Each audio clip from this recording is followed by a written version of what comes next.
Well, the disturbing video that we showed you last night might not be the only video that was shot in this controversial case. The investigator Tom Meyer has more tonight with part 2 of his exclusive investigation.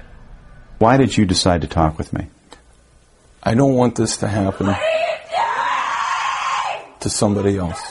Greg Steffi and his wife Hope are suing the Stark County Sheriff, accusing deputies of using excessive and outrageous force, an allegation the sheriff denies. But Steffi says this video, shot by deputies and obtained by Channel 3 News, speaks for itself. This case got started with a call to 911 for help. Greg's wife was injured when a cousin assaulted her. When she had someone call the Stark County Sheriff, her troubles got worse. A lot worse. They say a deputy was confused when he arrived at the location where the attack occurred. They say he began treating the injured Steffi not as the victim, but as the troublemaker. He proceeded to pick her up off the ground and slam her onto the ground. Oddly enough, the sheriff's dash cam video wasn't turned on when all this was happening. That's a big question. The dash cam wasn't rolling until shortly before Steffi was placed in the back of the officer's squad car. And there's much the Steffis say happens before then and not caught on tape. She can't breathe. She's down face first. He's got all the air out of her.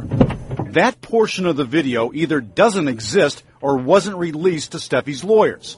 When Steffi is hauled to jail, she says they roughed her up again before they pinned her down on a cell floor and took off all her clothes. Again, the sheriff denies the allegation. But is there even more video missing? We believe there's still videotape out there. Check out jailhouse surveillance video. A deputy's handheld camera appears to be rolling as Steffi was escorted to a cell.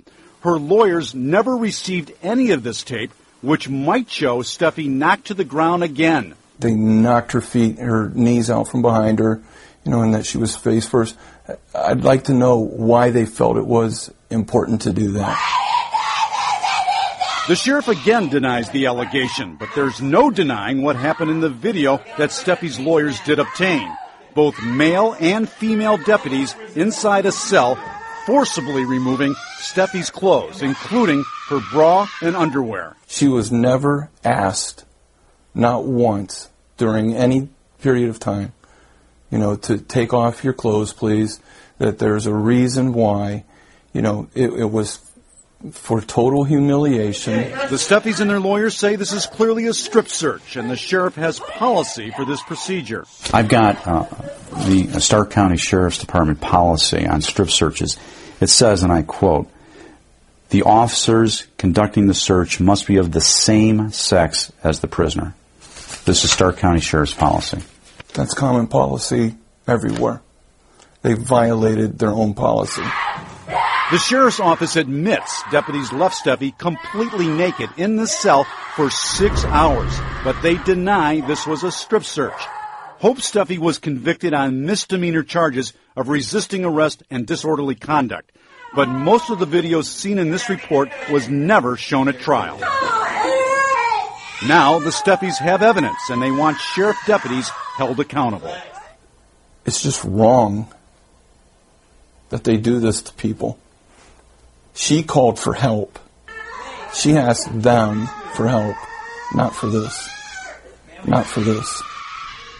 Now, the sheriff isn't talking because of the pending lawsuit, but he did say he feels they did everything by the book. The FBI typically investigates allegations of civil rights violations, but the agency wasn't aware of the Steffi case until Channel 3 News contacted them today. We also have calls into the Stark County prosecutor and the Ohio Attorney General to see if they plan to do anything about all this. Tim and Ramona. I think the tough part for a lot of people, whether she did something wrong or not, is to see her being undressed with males present. That's the demeaning. And there also seems to be a real lack of clarity as to what led up to this. But that's being investigated, right? It is being investigated. She was seeing a cousin at her house, and another cousin showed up, and there was a fight. Hope Steffi was attacked.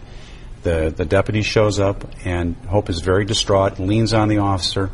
The officers, witnesses tell us, threw her up against the cruiser, and then asked for the driver's license, turned over the wrong driver's license, her deceased sister's license, and all hell broke loose. Yeah. You know, there's a lot of confusion. Hopefully we can hear from Stark County Sheriff's Office. Well, some viewers have accused us of being one-sided. We'd love to talk to the sheriff. But they can't speak because of the pending pending law.